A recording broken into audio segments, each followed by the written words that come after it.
my dear students, good morning and welcome back to Professional Business Skills. ഇന്ന് നമ്മൾ 49ാമത്തെ സെഷനിലാണ്. ഇന്ന് നമ്മൾ കഴിഞ്ഞ ക്ലാസ്സിൽ ആർട്ടിഫിഷ്യൽ ഇൻ്റലിജൻസ് സ്റ്റാർട്ട് ചെയ്തിരുന്നു, അതിൻ്റെ കണ്ടിന്യൂഷനാണ്. ഇന്ന് നമ്മൾ നോക്കാൻ പോകുന്നത് benefits of artificial intelligence in business. അതിൽ ആദ്യം സെയിൽസ് ഫോർകാസ്റ്റിംഗ് ആണ്. നമ്മളുടെ ഈ ബിസിനസ്സിന് വേണ്ടിയിട്ട് വളരെ സിഗ്നിഫിക്കൻ്റ് ആയിട്ടുള്ള രീതിയിലാണ് ആർട്ടിഫിഷ്യൽ ഇൻ്റലിജൻസ് സെയിൽസ് ഫോർകാസ്റ്റിംഗ് ചെയ്തു തരുന്നത്. നമുക്ക് ശരിക്കും ഒരുപാട് ഹ്യൂജ് വോള്യൂം ഓഫ് ഡേറ്റാസ് കിട്ടുന്നത് നമ്മുടെ ആർട്ടിഫിഷ്യൽ ഇൻ്റലിജൻസ് അനലൈസ് ചെയ്ത് അതിൽ നിന്നും വളരെ യൂസ്ഫുൾ ആയിട്ടുള്ള രീതിയിൽ ഈ കൺസ്യൂമറിൻ്റെ ബൈയിങ് പാറ്റേണിൻ്റെ ഇൻസൈറ്റ്സ് നമുക്ക് തരികയാണ് ചെയ്യുന്നത്. മാനുവലായിട്ട് നമ്മൾ ഇങ്ങനെയുള്ള ഹ്യൂജ് വോള്യൂം ഡേറ്റാസ് അനലൈസ് ചെയ്യാൻ തന്നെ ഒരുപാട് സമയം എടുക്കുമ്പോൾ ആർട്ടിഫിഷ്യൽ ഇൻ്റലിജൻസ് അതിനെ വളരെ ഷോർട്ട് സ്പാൻ ഓഫ് ടൈമിൽ അനലൈസ് ചെയ്തിട്ട് നമുക്ക് വളരെ ഷോർട്ട് ആയിട്ടുള്ള സെയിൽസ് ആണ് നമുക്ക് തരുന്നത്. ഫോർ എക്സാമ്പിൾ നെറ്റ്ഫ്ലിക്സിൽ നമ്മുടെ ആർട്ടിഫിഷ്യൽ ഇൻ്റലിജൻസ് എങ്ങനെ വർക്ക് ചെയ്യണമെന്ന് നോക്കാം.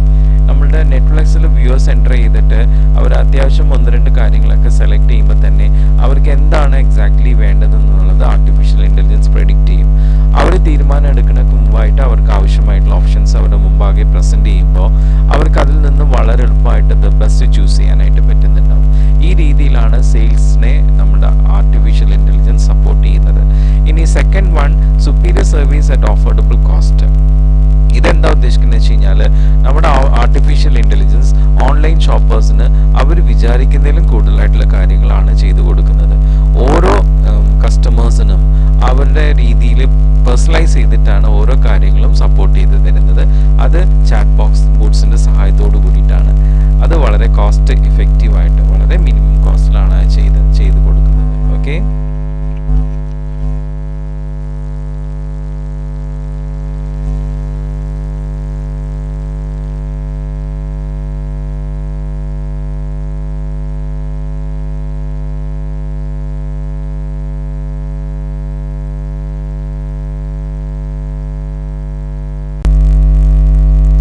ആർട്ടിഫിഷ്യൽ ഇൻ്റലിജൻസ് സുപ്പീരിയർ ആയിട്ടുള്ള സർവീസ് പ്രൊവൈഡ് ചെയ്യുന്നത് ചാറ്റ് ബോട്ട്സിൻ്റെ സഹായത്തോട് കൂടിയിട്ടാന്ന് പറഞ്ഞു. ഈ ചാറ്റ് ബോട്ട്സ് എങ്ങനെയാണെന്ന് വെച്ച് കഴിഞ്ഞാൽ നമുക്ക് റെസ്പോണ്ട് ടൈം ഇൻക്രീസ് ചെയ്തിട്ടുണ്ട് ഇപ്പോൾ. പിന്നെ ഒരുപാട് ടഫ് ആയിട്ടുള്ള ടാസ്കുകൾ അത് ശരിക്കും ഒരു ഫ്രീ ഏജൻറ്റിങ് ആയിട്ട് ചെയ്യുന്നുണ്ട്. പിന്നെ ഏകദേശം 80% മോഡിൽ റെഗുലർ ക്വസ്റ്റ്യൻസ് ആൻസർ ചെയ്ത് കൊടുക്കുന്നുണ്ട്. പിന്നെ വളരെ കോസ്റ്റ് മിനിമൈസ് ചെയ്തുകൊണ്ട് നമുക്ക് കസ്റ്റമർ സെൻട്രിക് അപ്രോച്ച്, ഓരോരുത്തർ കസ്റ്റമേഴ്സിനും പേഴ്സണലൈസ് ആയിട്ടാണ് കാണുന്നത്. ഇനി enhance customer satisfaction and promote സെയിലിൽ കസ്റ്റമർ സാറ്റിസ്ഫാക്ഷൻ കൂട്ടാണ് ചെയ്യുന്നത്. എങ്ങനെയാണെന്ന് വെച്ച് കഴിഞ്ഞാൽ കോൺവെർസേഷണൽ കോമേഴ്സ് വഴി ശരിക്കും നമുക്ക് റിയൽ ആയിട്ടുള്ള ഇൻട്രാക്ഷൻസ്, റിയൽ ടൈമിൽ ഇപ്പോൾ ഇൻട്രാക്ഷൻസ് നമുക്കവിടെ സാധ്യമാണ്. ഓട്ടോമേറ്റഡ് ഇൻ്റലിജൻസ് സർവീസാണ് അതിന് വേണ്ടി യൂസ് ചെയ്യുന്നത്. നമ്മൾ ഓൺലൈൻ ഷോപ്പിങ്ങിന് പോകുമ്പോൾ നമുക്ക് എന്തെങ്കിലും വോയിസ് ചാറ്റ് ചെയ്യണമെങ്കിൽ ചെയ്യാം. അപ്പോൾ നമ്മൾ എന്തെങ്കിലും ക്വസ്റ്റ്യൻസ് ചോദിച്ചു കഴിഞ്ഞാൽ പേഴ്സണലൈസ്ഡ് ആയിട്ടുള്ള റെക്കമെൻഡേഷൻസ് നമുക്ക് കിട്ടും. അപ്പോൾ അങ്ങനെയുള്ള ഇൻട്രാക്ഷൻസ് വന്നപ്പോൾ സ്വാഭാവികമായിട്ടും കസ്റ്റമർ സാറ്റിസ്ഫാക്ഷൻ കൂടുകയാണ് ചെയ്തത്, സെയിൽസും കൂടിയിട്ടുണ്ട്. ഇപ്പോൾ ഇബേയിലൊക്കെ നോക്കുകയാണെങ്കിൽ ഷോപ്പ് ബോട്ട് പോലെയുള്ളതിലൊക്കെ നമുക്കിതുപോലെ വോയിസ് ചാറ്റിങ്ങിൽ അല്ലെങ്കിൽ വോയിസ് ആയിട്ടുള്ള ഒരുപാട് ഇൻഫർമേഷൻസ് കിട്ടുന്നുണ്ട്. സ്റ്റാർബക്ക് ചാറ്റ് ബോട്ടിലൊക്കെ ആണെങ്കിൽ നമുക്കിപ്പോൾ എന്തെങ്കിലും ഓർഡർ പ്ലേസ് ചെയ്യണമെങ്കിൽ നമുക്കത് വോയിസ് കമാൻഡ്സ് ആയിട്ടോ അല്ലെങ്കിൽ ടെക്സ്റ്റ് മെസ്സേജ് ആയിട്ടോ ഏതാണോ നമുക്ക് ഇഷ്ടം എന്ന് വെച്ചാൽ അതുപോലെയൊക്കെ കൊടുക്കാം. ഓക്കെ,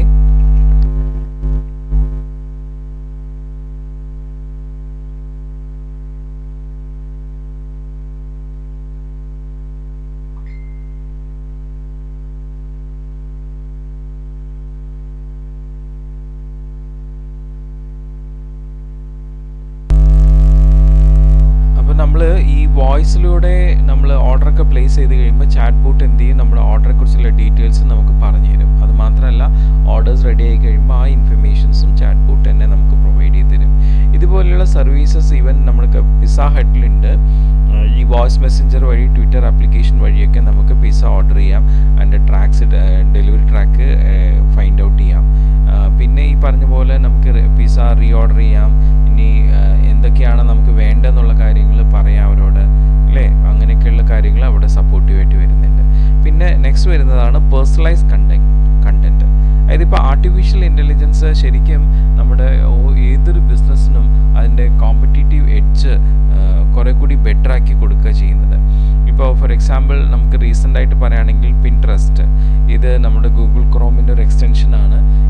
ഇവിടെ നമ്മൾ എന്തെങ്കിലും ഒരു ഒരു ഐറ്റം പിക്ക് ചെയ്ത് കഴിഞ്ഞാൽ, സപ്പോസ് ഒരു പിക്ചറാണ് ഓൺലൈൻ പിക്ക് ചെയ്ത് കഴിഞ്ഞാൽ വേഗം പിൻട്രസ്റ്റ് എന്ത് ചെയ്യുന്നുണ്ട്, അതിനെപ്പോലെ സിമിലർ ആ പിക്ക് ചെയ്ത പിക്ചറിന് സിമിലർ ആയിട്ടുള്ള മറ്റുള്ള ഒരുപാട് പിക്ചേഴ്സ് നമുക്ക് തരുന്നുണ്ടാവും.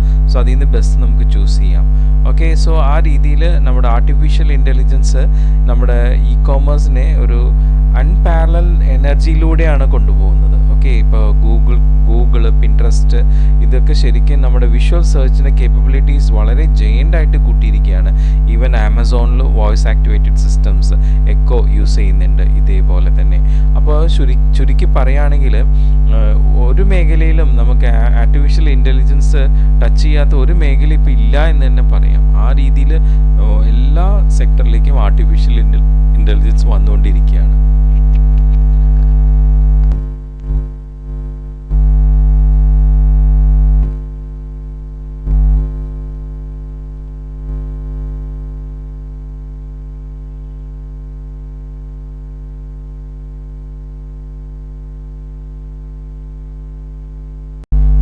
ആർട്ടിഫിഷ്യൽ ഇൻ്റലിജൻസ് മാർക്കറ്റിങ്ങിൽ എങ്ങനെയാണെന്ന് നോക്കാം. ശരിക്കും നമുക്ക് ആർട്ടിഫിഷ്യൽ ഇൻ്റലിജൻസ് മാർക്കറ്റിംഗ് ബഡ്ജറ്റൊക്കെ വളരെ പ്രോപ്പറായിട്ട് ചെയ്തു തരുന്നതാണ്. അപ്പോൾ അതുകൊണ്ട് തന്നെ ചെറിയ സ്മോൾ ബിസിനസ് ഹൗസുകൾക്കൊക്കെ ഇത് ഒരു ഡിഫിക്കൽട്ട് ടാസ്ക് ആയിട്ട് മാറുന്നില്ല. അവർക്ക് ഈ ആർട്ടിഫിഷ്യൽ ഇൻ്റലിജൻസ് വഴി അവരുടെ മാർക്കറ്റിംഗ് ബഡ്ജറ്റൊക്കെ നല്ല രീതിയിൽ ഫോം ചെയ്യാനായിട്ട് പറ്റുന്നുണ്ട്. അതിലുപരി ഇപ്പം ഈ പറയുന്ന സ്മോൾ സ്കെയിൽ ബിസിനസ്സിലൊക്കെ അവരുടെ മാർക്കറ്റിംഗ് ക്യാമ്പയിൻസ് ഈ പറയുന്ന ആർട്ടിഫിഷ്യൽ ഇൻ്റലിജൻസ് പവേർഡ് ആയിട്ടുള്ള പ്ലാറ്റ്ഫോംസിൽ കൊടുത്തു കഴിഞ്ഞാൽ വളരെ എഫക്റ്റീവാണ്. ഇപ്പോൾ ആർട്ടിഫിഷ്യൽ പവേർഡ് പ്ലാറ്റ്ഫോംസ് അക്വേഷ്യോ, അതുപോലെ തന്നെ നമ്മളുടെ ഈ ഡിഫറെൻറ്റ് മാർക്കറ്റിംഗ് ചാനൽസ് ഉണ്ട്, പിങ്ക്, ആഡ്വേർഡ്സ്, ഫേസ്ബുക്ക്, അവിടെയൊക്കെ ഈ പറയുന്ന ആർട്ടിഫിഷ്യൽ ഇൻ്റലിജൻസ് നമ്മുടെ സ്മോൾ ബിസിനസ്സിൻ്റെയൊക്കെ അഡ്വർടൈസ്മെൻറ്റ്സ് ഒക്കെ കൊടുത്തു കഴിഞ്ഞാൽ അത് വളരെ ഇഫക്റ്റീവായിട്ടാണ് ചെയ്യുന്നത്. കാരണം അതൊക്കെ ശരിക്കും ഈ പേപ്പർ ക്ലിക്ക് എന്നുള്ള രീതിയിലാണ് അവിടെ അഡ്വർടൈസ്മെൻറ്റ്സ് വരുന്നത്. അതായത് ഈ പറയുന്ന ഓൺലൈനിലൂടെയുള്ള അഡ്വർടൈസ്മെൻറ്റ്സ്, പേപ്പർ ക്ലിക്ക്. എന്താണ് ഈ paper click and cost per click എന്ന് വെച്ച് കഴിഞ്ഞാൽ, ഇപ്പം ഓൺലൈനിൽ കൂടെ നമുക്ക് അഡ്വർടൈസ്മെൻറ്റ് സാധ്യമാണെന്ന് നിങ്ങൾക്കൊക്കെ അറിയാലോ. അപ്പം ഇപ്പോൾ ഒരു ബിസിനസ് കൺസേൺ, ഓക്കെ, അപ്പോൾ അവർ എന്ത് ചെയ്തു, ഒരു ഓൺലൈൻ ആഡ് കൊടുക്കുന്നത്, അതൊരു അഡ്വർടൈസർ വഴിയാണ് കൊടുക്കുന്നത്. അപ്പോൾ ഈ അഡ്വർടൈസർ എന്ത് ചെയ്യുന്നു, ഓൺലൈനിൽ അത് പല രീതിയിൽ ആഡ് കൊടുക്കുന്നു. അപ്പോൾ ഏതെങ്കിലും കസ്റ്റമേഴ്സ് അത് ക്ലിക്ക് ചെയ്ത് നോക്കണം. ക്ലിക്ക് ചെയ്താൽ മാത്രമേ അവർക്ക് ആഡ് അവർ നോക്കുന്നുള്ളൂ എന്ന് മനസ്സിലാക്കാൻ പറ്റൂ. അപ്പോൾ ചില കസ്റ്റമേഴ്സ് അത് ക്ലിക്ക് ചെയ്ത് അത് പർച്ചേസ് ചെയ്യുന്നുണ്ടാവും, ചില കസ്റ്റമേഴ്സ് ജസ്റ്റ് ക്ലിക്ക് ചെയ്ത് മനസ്സിലാക്കുന്നുണ്ടാവും. സോ അതിൻ്റെ അഡ്വർടൈസ്മെൻറ്റിൻ്റെ പബ്ലിസിറ്റി കൂടുന്ന എപ്പോഴാണെന്ന് വെച്ച് കഴിഞ്ഞാൽ ഓരോ ക്ലിക്കിലുമാണ് കൂടുന്നത്. സോ കസ്റ്റമർ മിനിമം ഒരു ആഡ് ക്ലിക്ക് ചെയ്തിരിക്കണം. ഓക്കെ, സോ ആ ആഡ് ക്ലിക്ക് ചെയ്യാൻ വേണ്ടിയിട്ട് എന്തൊക്കെ കാര്യങ്ങളാണ് അവർ ചെയ്യുന്നത് അഡ്വർടൈസർ, അതാണ് അതിൻ്റെ കോസ്റ്റ് പെർ ക്ലിക്ക് എന്ന് പറയുന്നത്. അങ്ങനെ എത്ര ക്ലിക്ക് വന്നിട്ടുണ്ട് അതനുസരിച്ചിട്ടാണ് അഡ്വർടൈസർക്ക് നമ്മുടെ പബ്ലിഷറുടെ കയ്യിൽ നിന്നും പേയ്മെൻറ്റ് ആ ആഡിന് കിട്ടുക. ഓക്കെ, അതാണ് paper click and cost per click. Okay, ഇപ്പം ഇതൊക്കെ ശരിക്കും ഈ പറയുന്ന സെൻറ്റിമെൻറ്റ് അനാലിസിസ് വഴിയാണ് ഇത് ശരിക്കും ഈ ക്യാമ്പയിനൊക്കെ അവർ ഫോം ചെയ്യുന്നത്. ഓക്കെ, അപ്പോൾ ആ രീതിയിൽ നമ്മളുടെ ആർട്ടിഫിഷ്യൽ ഇൻ്റലിജൻസ് മാർക്കറ്റിങ്ങിനെ വളരെയധികം സപ്പോർട്ട് ചെയ്യുന്നതാണ്. നമുക്ക് അഡീഷണൽ ആയിട്ടുള്ള മാർക്കറ്റിംഗ് പേഴ്സൺസോ അഡ്വർടൈസിങ് സ്റ്റാഫോ ഒന്നും ഇല്ലാതെ തന്നെ നമുക്ക് വളരെ ഇഫക്റ്റീവായിട്ട് നമ്മുടെ ബഡ്ജറ്റിൽ ഒതുങ്ങാവുന്ന രീതിയിൽ ആഡ്സ് ഒക്കെ ചെയ്യാനും ബഡ്ജറ്റ്സ് ഉണ്ടാക്കാനും പറ്റുന്നതാണ്.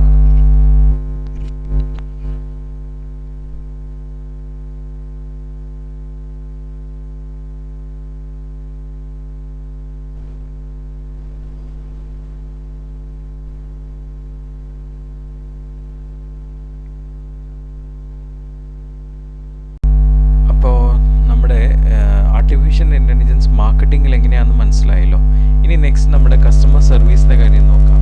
വളരെ ബ്രില്യൻ്റ് ആയിട്ടുള്ള രീതിയിലാണ് കസ്റ്റമർ സർവീസ് ആർട്ടിഫിഷ്യൽ ഇൻ്റലിജൻസ് വളരെ പെർഫെക്ഷനായിട്ട് ചെയ്യുന്നത്. കാരണം വെച്ച് കഴിഞ്ഞാൽ ഏതൊരു ബിസിനസ് എടുക്കുകയാണെങ്കിലും അത് എത്ര വലിയ ബ്രാൻഡഡ് കമ്പനി ആണെങ്കിലും അൾട്ടിമേറ്റ്ലി അവരുടെ വളരെ സുപ്രധാനമായിട്ടുള്ളൊരു കാര്യം എന്ന് പറയുന്നത് കസ്റ്റമർ സാറ്റിസ്ഫാക്ഷൻ തന്നെയാണ്. അപ്പോൾ അങ്ങനെ കസ്റ്റമറിനെ കറക്റ്റായിട്ട് അവരുടെ നീഡ്സ് എന്താണെന്ന് മനസ്സിലാക്കി അത് ടൈംലി റെസ്പോണ്ട് ചെയ്യും. അതാണ് ആർട്ടിഫിഷ്യൽ ഇൻ്റലിജൻസ് ചെയ്യുന്നത്. അത് നല്ല ബ്രില്യൻ്റ് ആയിട്ടുള്ള സൊല്യൂഷനോട് കൂടിയിട്ടായിരിക്കും റെസ്പോണ്ട് ചെയ്യുന്നത്. സോ ദാറ്റ് കസ്റ്റമർ സർവീസ് നല്ലതാവുമ്പോൾ സെയിൽസ് വോളിയം അതുകൊണ്ട് സർവീസിൽ ഈ പറയുന്ന ചാറ്റ് ബോട്ട്സും മെഷീൻ ലേണിംഗ് ടെക്നിക്സ് ഒക്കെയാണ് ഒരുപാട് ഈ രീതിയിൽ കസ്റ്റമറിനെ സെർവ് ചെയ്യാനായിട്ട് സഹായിക്കുന്നത്. ഓക്കെ, സോ അത് ടയർ 1 സർവീസ് എൻഗേജ്മെൻറ്റിലാണ് കൂടുതൽ അങ്ങനെ ചെയ്യുന്നത്. ടയർ 1 സർവീസ് എൻഗേജ്മെൻറ്റ് എന്ന് വെച്ചാൽ